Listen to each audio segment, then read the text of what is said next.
Welcome back to the Fantasy Grimoire podcast. And today we have Elle Kaelee joining us. Thank you for joining us, Elle. Hi, thank you for having me. I'm so excited to be here. Like Stephanie, you and I are like such good friends, and I'm just so excited to be here in your element. And yes, I'm so thank you. glad to have you. I mean, do you actually, now that you're talking about that, do you want to tell our listeners how this happened? Because it was very unconventional, if I may say so myself. Do you remember? The friendship or the Yeah, podcast? the friendship. I, because I'm like, I think we could probably use unconventional for like every single step in our lives at this point. But no, yeah, I can say, I think I do not write romantasy, which is kind of the hot topic right now. And essentially, I'm all of the author groups I'm in, all of those authors are advertising romantasy, and I'm struggling because I'm not the hot topic. So just reached out to Stephanie because we have similar like urban fantasy kind of vibes on Instagram, and we just kind of really haven't stopped talking since then. I I love that because I was just thinking back to our first conversation, and for me, what was so brave was that putting yourself out there to like people. And I mean, if you think about it, it's what we do as authors. We put ourselves out there, and we're going like, "Hey, here's my book. Don't hate it. Thank you." And I had so much respect for that bravery that you showed in that moment because I could have been an utter bitch. Like I really could have, and I could have been like, "Well, cool story. Sounds like a you problem." And you're right. We haven't stopped talking since then. It's actually been the most one of the most real friendships that I have from Bookstagram, and it's something that I think is very precious. But you touched on the next subject that I do want to cover. There is about I've spoken to a few guests about this now, where romantasy is the hot topic, and if you're not writing that, it is a real struggle to stand out. It's regardless if your books are good or your story is interesting. You know, you could have all the right things. So my question to you is that knowing that, why did you still decide to go the urban fantasy route instead of romantasy?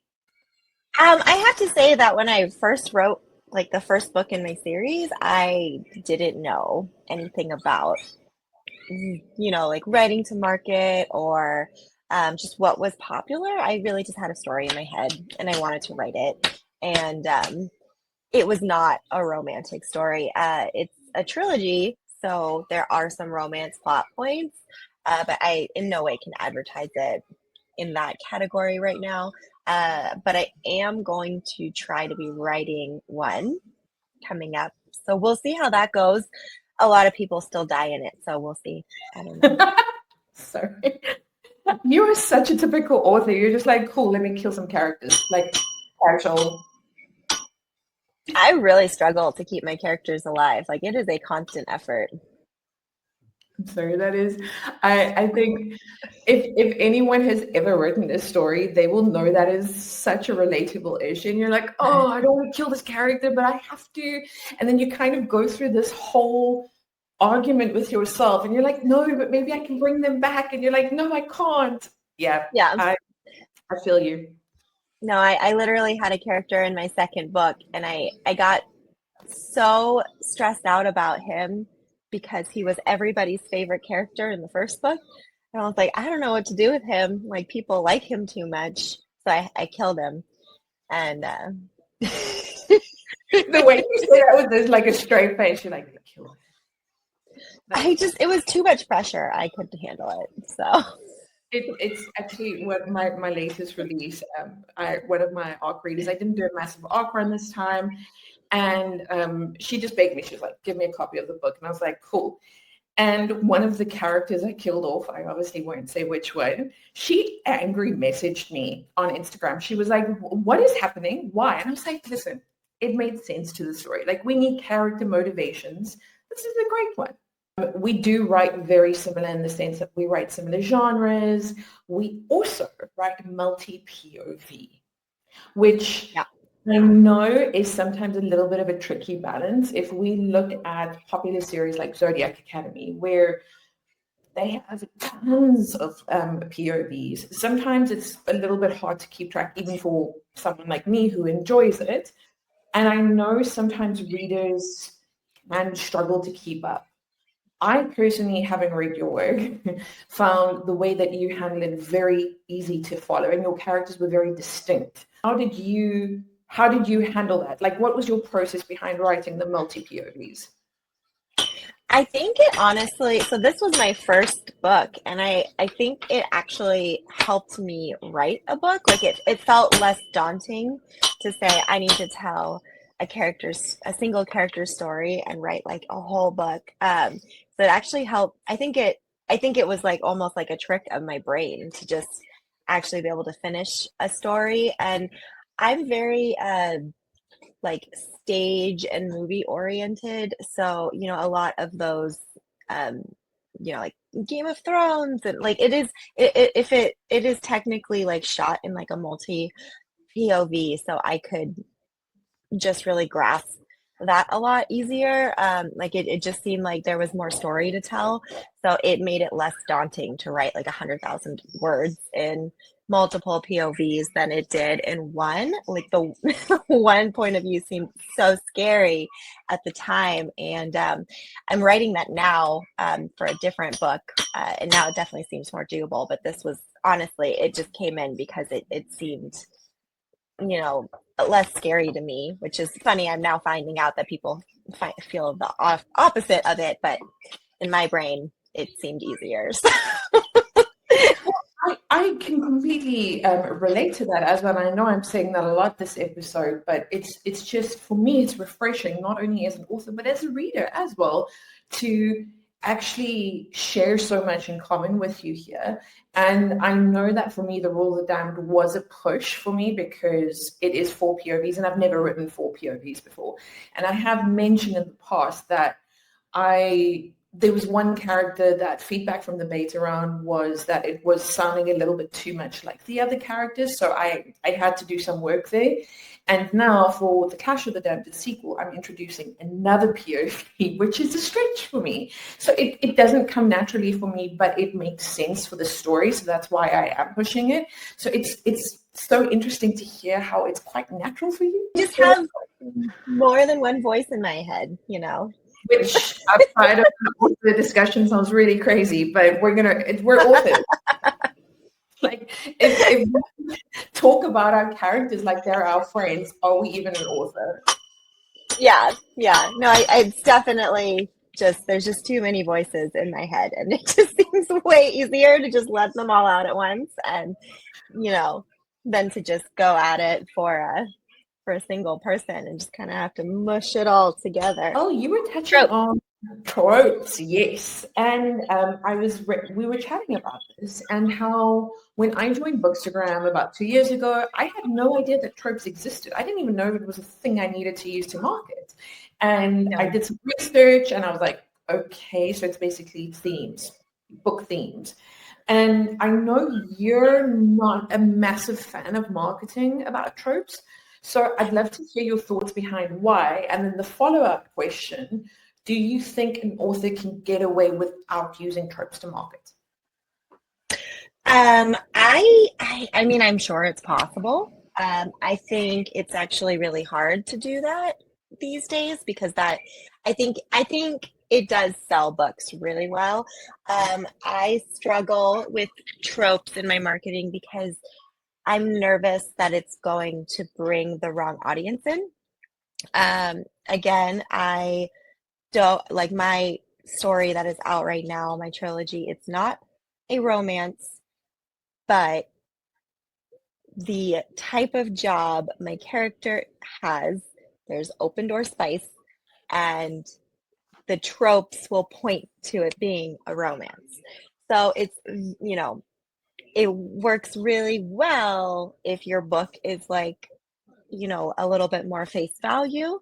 And unfortunately, my work is just too obscure. And I'm not saying that in like a you know, it's cool kind of way. Like, I'm just saying that in the like, why did I do this to myself for the first thing I write kind of way. But I didn't know, like, I didn't know this was how you market it. Like, I just one day woke up and I wrote, you know, wrote a book from all those voices, and this is what came out, and it is not anything that is easy to market, unfortunately. So but if I had known before, I would have definitely written two marketable tropes a lot better. And even when I got my second book out, the tropes I did were just like silly, like love square, and like you know, like he's terrified of her, and like merman, and you know, things like just like that aren't like typical things that would sell a book. But like, again, like we're going into a world that is an urban fantasy that's growing into a high epic fantasy. Thanks. He's drawing on my foot. And and yeah, it just, so like my tropes are just all over the place, and I feel like they can very easily just bring in people that are, you know, expecting something. Like, I absolutely have a one bed trope, but this is not a romance. So is action packed, a unique take, and there's always that fast pacing, but fast pacing that makes sense, not so that it's rushed. And I feel like you have all these elements in your series. So for me as a reader now, and I'm not talking from an author's perspective, I am your reader. I am 100% the person you're reading for, and I have to believe there are more people, like, because I'm not a special snowflake. Like, there's more people like me in the world, and I have to believe that we need to find these readers, because I mean, I totally understand that your reasons for marketing and how you're thinking, but I'm just like, it's a phenomenal book, and your cover. oh, Don't thank you. start with your cover. And you know how I feel about pretty covers. I do. Buy. Don't even know the contents of the book. Immediately buy. Like, that's immediately a selling point for me. But yeah, it's just, I think the unique take that you have on your series. I mean, sure, there's elements that I can recognize in popular lore about the whole gods concept, and you know, the whole creation of the world. Like, I mean, it's familiar in that sense, but if I look at how you've approached it, it's completely unique, and I love that. I find the cruelty that I see in some reviews a little bit disappointing, because it's okay to say that you don't like something. I mean, in fact, I would much rather have you say, you know what, this book isn't for me, and that's fine. Every book can't be for every reader. I don't mind that at all. Rebecca Yaros's last release with Onyx Storm, like that book wasn't out, and like a year before it was out, people had just been pummeling her page. I pretend like I said that word right, like with negative 1-star reviews saying she should, you know, bunch of issues that maybe I don't even want to repeat, because I disagree with it.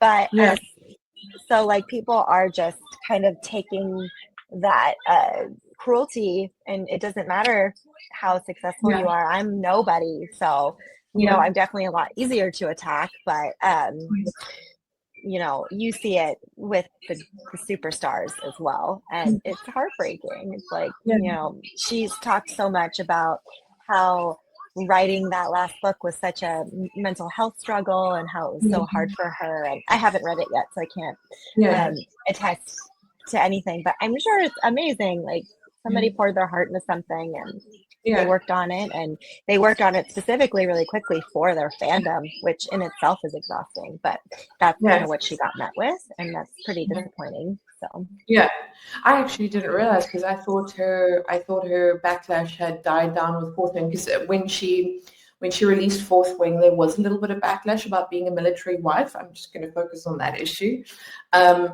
And I thought that had died down, because she had established her, I almost want to say, her star power, for lack of a better word. I didn't realize that was still going on. Shows you that I missed that. Yeah, no, if you went on to Onyx's Storm's Goodreads, you know, even like 6 months before the book was released, it was just bombed. And the book wasn't even out yet. No one's had it, so it had nothing to Uh, do with the book. Yeah.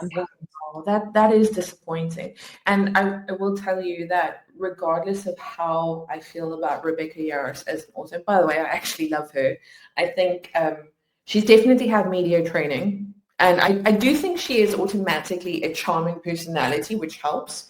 But I do think she's had some degree of media training because the way she has been making people eat out of her hand on this press junket that she's been on, yes.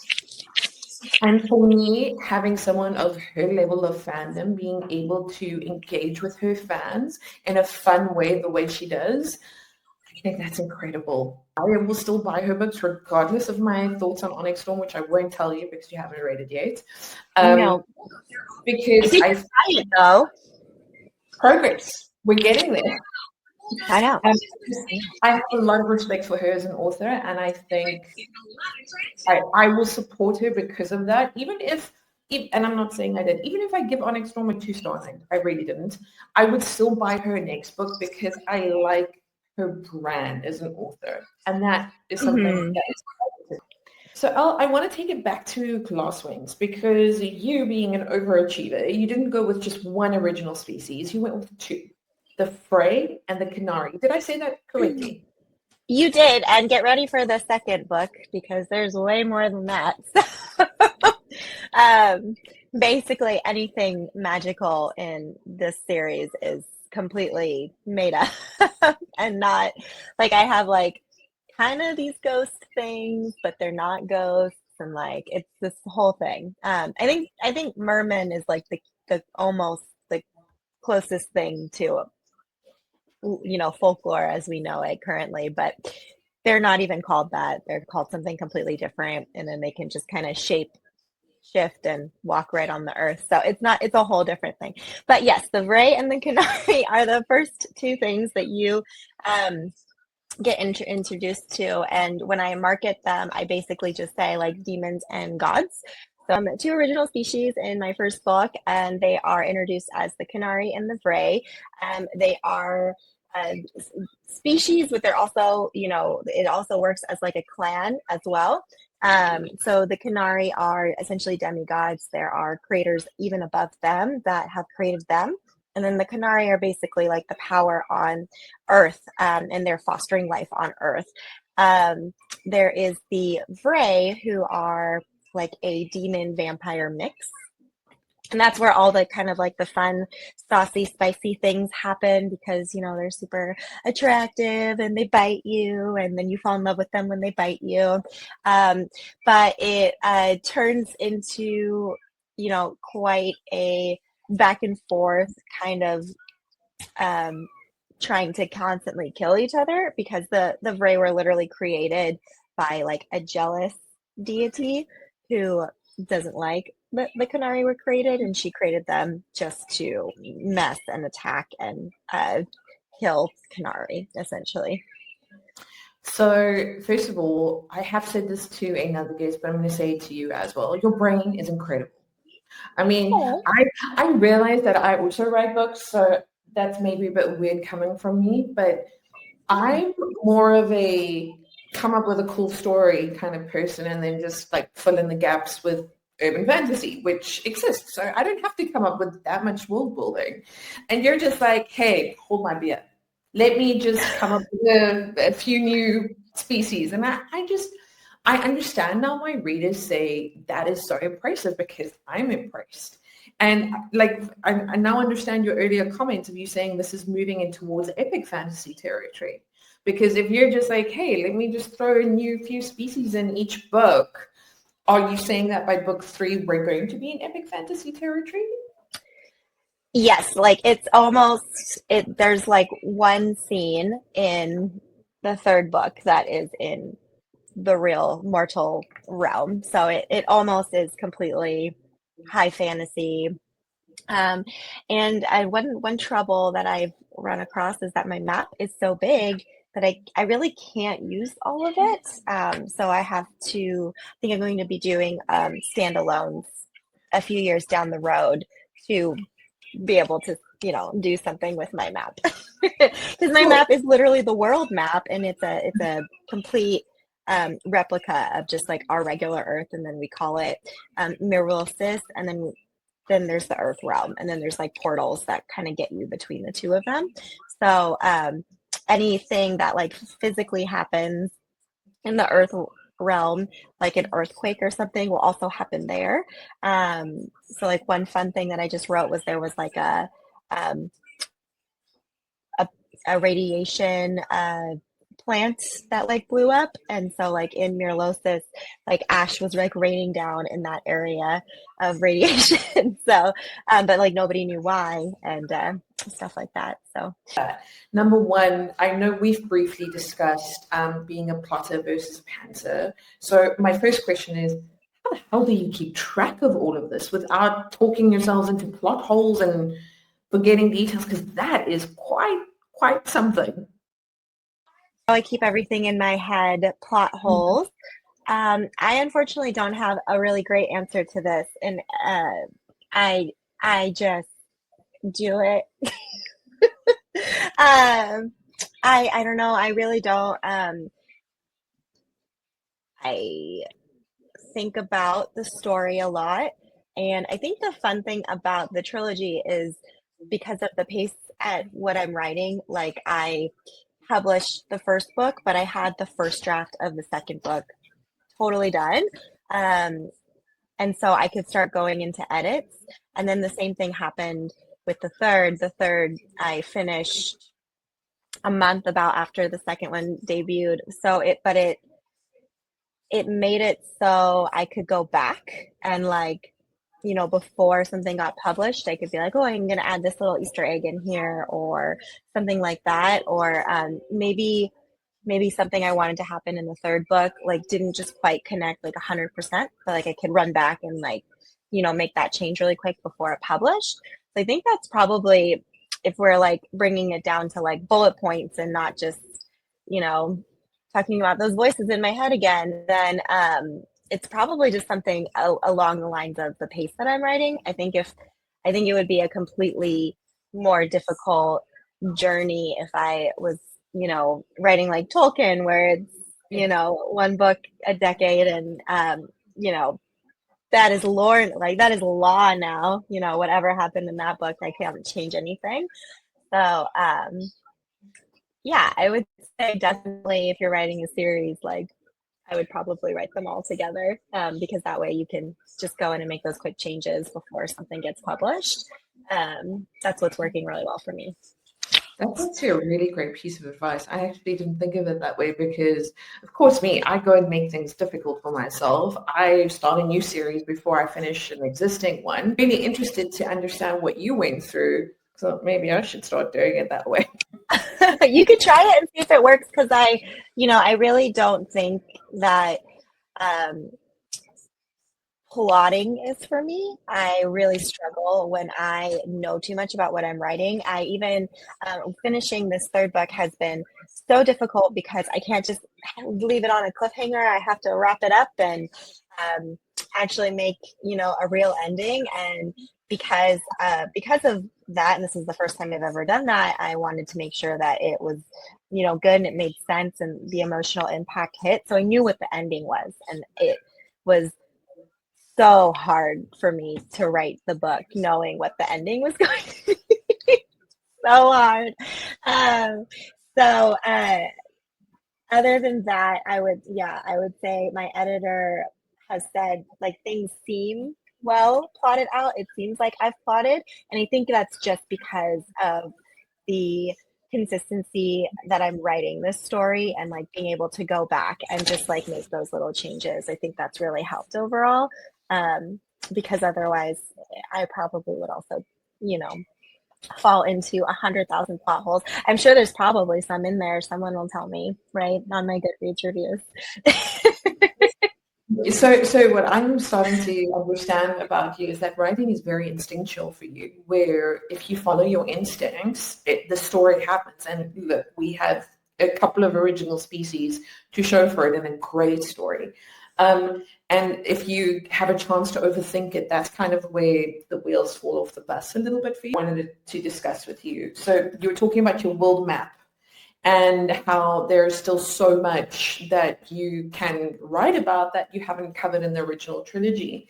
And one of my goals has always been, I don't know if you ever read The Mortal Instruments by Cassandra Clare, and how she has all those different series, but they all connect into the same world. And for me, that's always been a goal of mine, to write a series like that. So I know for the Rule of the Dam series, its series name is the Titan Syndicate Saga. I have a prequel planned. It would be my first duology.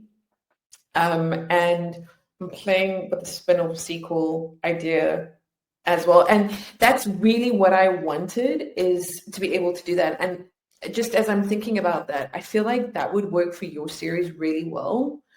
Because I know I have a few questions about some of your characters that I know you won't cover in the first trilogy. Yeah, I mean, there's a lot. There's a lot of open-ended, and I was thinking about how I was going to start doing the standalones, and I think I'm going to have because originally I was like, I think I'm going to give all of the Canary a prequel because they're billions of years old.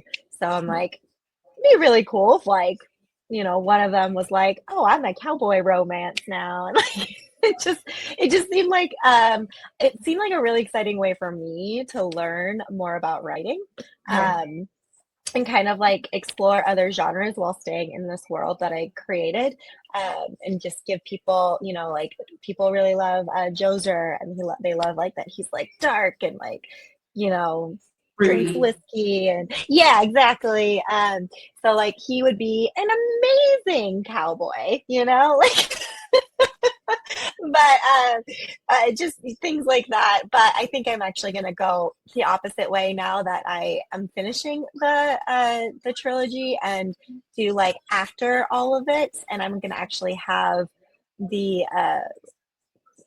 it's hard to say with like a bunch of spoilers because Yeah. you haven't read the second book, so a lot of this is going to feel like it comes out of left field. But I'm gonna have like essentially like a ruling class, and on the other side of the world, it'll be this little magical, sad little girl, and she's gonna see like the people that come out on top, the creatures that come out on top on the third book, as like this kind of like villainous uh ruler, like because even if they came in with good intentions, I think it says a lot to like political systems where no matter what, like people are going to have issues with the way things are ran. So I thought that would be really different. This goes back to something that we've always discussed, and I do bring it up with other friends as well. I trust your vision as the author. Seriously, if you're telling me this is where we're going, I want you to take me on that journey, and especially because I know you spend so much time, like you were saying, making sure that emotional impact is there. And I'm like, cool, I'll send her my therapy bill when we're done. And you know what? I'll love her for it. So I'm okay. I'm okay with it. I think that's like the most important thing for me in my writing is the emotional impact. Like I create like the things that I create are like literally to kind of like drive that in. I think you'll be really surprised where book three ends. I think everyone's gonna be really surprised, but like good. I think it'll be a good ending, but I think people are gonna be like, whoa. So, Well, we already know that you're probably going to kill a few well-loved characters along the way. So like I'm just bracing myself for that. And you're probably going to make me cry. And then I'm going to angry shout at you. But then I'm also going to be happy that you made me feel something. So it's yeah. going to be a little journey. I had a lot of readers tell me that book 3 or book 2 made them cry. So let me know when you get through it. I'll definitely keep you informed, but I want to chat about your villains for a moment. Now, I'm not going to name your villains because I do feel like that's a little bit of a spoiler, because when that person was unveiled, I was like, oh no. Like I actually gasped at that moment. So your inspiration for villains. Okay, I do draw on real life people for my villains, and I have spoken about this before on other podcasts. But where do you get your inspiration for villains? Um, that is a complicated question. I don't feel like my villains are based off of like a specific real person, but I think my villains have probably all impacted characters in ways that I've emotionally been hurt or can understand. So that's probably where like the villain's motivation comes in, if that makes any sense. I think for me, because I kind of said like I write a lot more about, my writing's a lot more about the emotional impact than it is probably about the story, which maybe sounds counterintuitive. So like I would say I write my characters based off of what I want them to make people feel. So that's probably how I write my villains. I'm a plotter pantser hybrid. And then I do kind of like a high level 1 or 2 bullet points per chapter just to understand, do I have enough to make a book? And then Yep, that makes sense. I'm like, okay, cool. Now let's figure out who the characters are because I've got no idea. So for me, I kind of do it the other way around. I write the characters into the story that I think will have emotional impact. So that's why your answer did actually make sense to me, because we're flipped, but it both makes sense, I think. Something that I think is like a standout story for how I wrote the first book. I actually mostly wrote it during like my breaks at my job during COVID. And I had no idea what I was writing. It was completely crazy. I was just like, what if I do this? And what if I do this? And what if I do this? And then once it was finished, I actually was terrified of like what to do with it next. So I kind of like shopped around for some editors, and then I kind of got like a little nervous about making that investment, and I put it away and I didn't look at it for like a year. And then that year came by and I was like, I found my editor and I was like, okay, let's do this. Like I got this. I'm a grown up. Like, and then I was like, ready to give her the deposit. I go into, I it was Google Docs to give her the draft one manuscript, and it was gone. It was totally gone. It was under an email address I had for like a small business that expired, but I didn't realize that by letting the domain expire, everything just I, I can't even, what. yeah, so the entire book was gone. And I grieved for maybe like 6 months, and then I was like, you know what, like you are ready to do this, you are ready to like try working on this for real, like sit down, write it again. And so I sat down and I wrote it again, and it is a completely different book. I'm really glad actually that that happened in the long run, because even the ending that you're like talking about that is so, you know, like surprising, was a Yeah. completely different ending. That character almost didn't even exist in the first book. So it was like not even, yeah, like it was like originally it was Hadley flying with the Canary and them all holding hands, and then like her coming into her power, which I don't know if I explained it very well in the first book quite yet, but it's her like able to kind of like project her emotions on everybody, and that's like what her shadow self is it's her emotions jumping into everybody.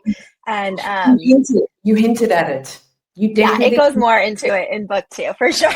Yeah. And so she made everybody kind of like fall out of the sky, and then it's like a, oh, did they die kind of cliffhanger. But like, so it was like a completely different thing. Like I don't even think I had Ayurveda in the first book at all. I honestly, I don't know, I can't remember. But I, um I hate that you lost a manuscript, but I prefer the ending you have now. yeah, So it's a totally different book, and I think it's way better for it. And plus, you kind of read like, oh, you should write a couple books before you publish one. So technically, I did.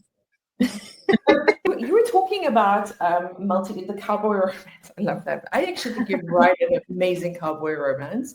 Oh, But thanks. I'm seeing a lot of authors go multi-genre, and the reasons are always solid. Is that something you want to do for your career? Do you want to go multi-genre? I don't think so, but also I don't know if my first trilogy, like it is multi-genre already. like, like I just was complaining to my editor. I was like, I wrote like 9 chapters in this book in space. Like, is it a sci-fi now? Like, I don't even know. So um I think maybe I don't see genre. I mean, Um, yeah, but I think, like I said, I'm trying to write a romantasy right now, and even that romantasy is very dark. There's still a lot of death, um, and it is in urban fantasy. So I think that is just kind of the land that I'm living in right now. That's like definitely where my comfort zone is. I have kind of a list of projects I want to work on, and they all kind of sit in that darker urban fantasy, you know, bubble, minus the build off, like one-off spin-offs off of the Canary world. But that will definitely be more like high fantasy. But I don't know. I don't actually think I'll be writing a cowboy romance. I think it just more like I'm excited to kind of learn more about writing. yeah. And I feel like pushing myself out of those comfort zones and sitting down and be like, I'm going to put this character in a cowboy romance. Like, I probably won't do that, but I will do some version of it that still kind of fits um, my brain and everything else that, I don't think people would read it and be like, you wrote that? Like, I think they'd be like, yeah, that's everyone Yeah. dies. That makes sense. So, but and then like everyone has funny banter, so like that's kind of like my writing style is like mixing those two things together. um so I don't know if I'm going to be genre hopping very much, to be perfectly honest, but I think to be a better writer, I think it would be a really good exercise for me to try it and maybe Yeah. just not publish it. It's actually my series, The Witch Clans, the one that we were speaking about recently. I just completed the final book. I wouldn't call it epic fantasy. I mean, that's a stretch. I would call it maybe a light epic fantasy. Hmm. It's actually, I didn't realize it when I started writing. It is actually the only series that is not open out of all of mine.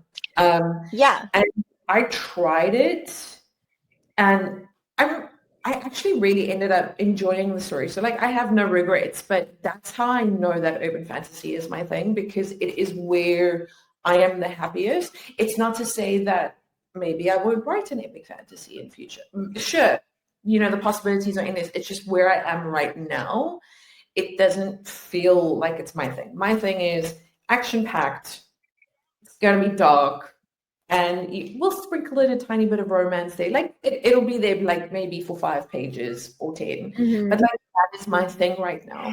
And I do really love writing dialogue. I think that's actually probably my favorite thing in writing. And I am a musical theater major, and so all of my electives when I went to college were actually around script writing. I went to school in LA, so like half of the people in my year were musical theater majors and half of them were like trying to do like on camera majors, like Hollywood film. And so I was definitely in that world of like banter and, just like really learning about characters through like what they say. And so I think that's actually like my favorite thing to write. And when I write, 1,000 words in 20 minutes, it's because I'm writing a giant table scene where everyone is insulting each other. I love how you're just like everyone's insulting each other. But again, Yeah, that's but it's love. but it's with love because they're found family. So of course they have to insult each other, right? That's the only kind of. I love it. I love it. Oh, before we wrap this up, tell us what we can expect next from you. What is next in your author career? Yes, so I am editing book 3 in my trilogy. I'm hoping to have that out this summer, but I don't have like an official release date quite yet. I also have 2 other books in the works. I wanted to publish both of them this year, but now I'm considering maybe trying to query one of them. So we'll see how that goes. But one is a that I'm definitely self-publishing is a like a horror holiday romantasy. And so I'm hoping to have that out by the end of the summer, right before we go into spooky season. I think it's going to be a really good mix for grown-ups who had kind of a little thing for Nightmare Before Christmas. Is it the one we were talking about? Yeah, my tree siren one. Okay, I just want to say. Yeah. And this will be my first book where like romance is the more prevalent part of the story. So it's been definitely interesting to switch from world building and creating like all these like really cool like folklore like within my world to just like sitting down and like being like, okay, we're just writing like 10 chapters about this couple together in their relationship. So it's it's kind of like what I was saying earlier, like such a practice in writing for me. It's totally different than anything I've done. That is actually so cool. I can't wait to read it. I think you have a very bright future ahead of you. And I think we can look forward to some really interesting stories from you for the next few years. But Elle, just before we conclude this episode, if readers or listeners want to stay up to date with your work, where is the best place to do that? I would definitely say signing up for my newsletter. So if you go onto ellkaelee.com, ELLEKAELEE.com, it will take you to the subscribe. And I probably only send out about one newsletter a month, but it is something that I have more control of than like social media. So I try not to do the big announcements on social media. That is, and I can also confirm that your newsletters are very entertaining. I'm thinking of when you and your husband were dating, that story of where you lost your engagement ring. I did. Yes, in the ocean. We found it. Okay. So we have stories like that to look forward to on your newsletter subscription. So 10 out of 10 would recommend.